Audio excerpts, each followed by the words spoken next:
आज ये धनंजय यादव हत्या कहें या आकस्मिक निधन कुछ लोग कह रहे हैं और संदिग्ध परिस्थितियों में उनकी मौत हुई है आज के 13 दिन पहले।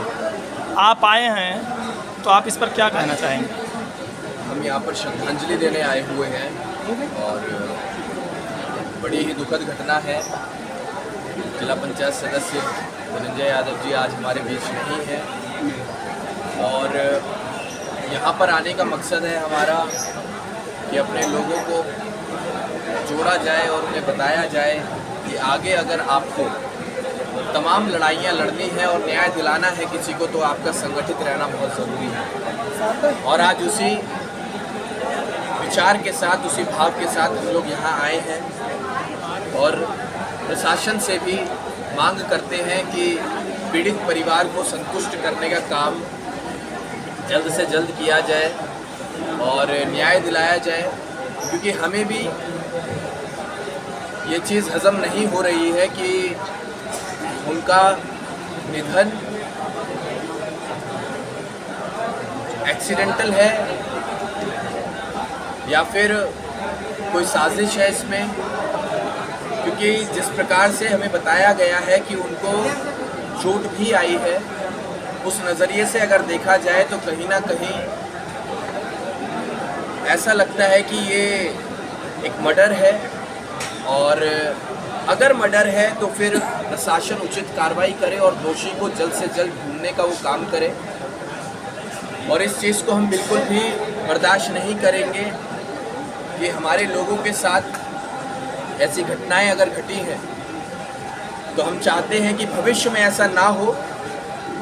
इस हिसाब से इस बार ही ऐसी कार्रवाई हो जाए, अन्यथा हमें मजबूरन अपनी ताकत दिखानी पड़ेगी आगे आने वाले समय में। तो हम यही मांग करते हैं कि उचित कार्रवाई हो और दोषियों को जल्द से जल्द हिरासत में। अगर मान लिया कि 13 दिन बीत जाने के बाद भी उचित कार्रवाई नहीं हुई है तो अगर इनको पीड़ित परिवार को न्याय नहीं मिल पाता तो आप क्या रणनीति बनाए हुए इसके आगे? अभी हमें सूचना मिली है पीड़ित परिवार के द्वारा कि प्रशासन ने इन्हें कल ही आश्वासन दिया है कि ये कार्रवाई कर रहे हैं।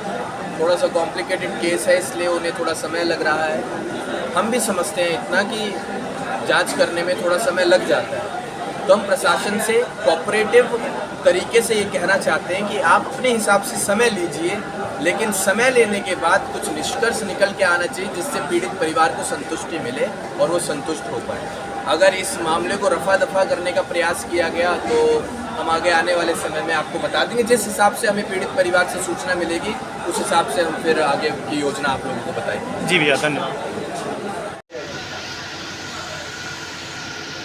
जलते घर को देखने वालों,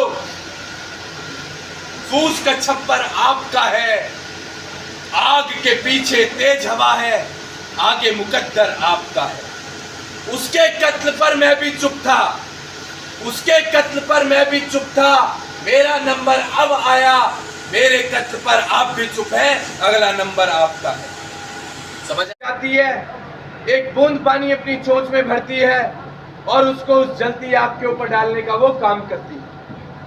सुबह से लेकर शाम हो गई चिड़िया को यह अथक प्रयास करते करते, दूर तालाब की तरफ जाना, एक बूंद पानी अपनी चोंच में भरना और उस जलती हुई आग के ऊपर एक एक बूंद पानी डालना।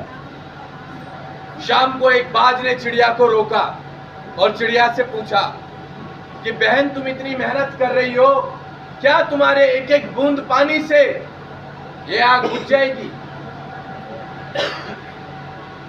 तो सुन्ना साहब, उस मामूली सी चिड़िया ने कितना खूबसूरत जवाब दिया। चिड़िया ने कहा कि जब भविष्य में इस बात पर चर्चा होगी कि जंगल में भीषण आग लगी थी तो मुझ जैसी मामूली सी चिड़िया का नाम उस जलती आग को देखकर तमाशा देखने वालों में नहीं, बल्कि उस आग को बुझाने वालों की गिनती में आएगा।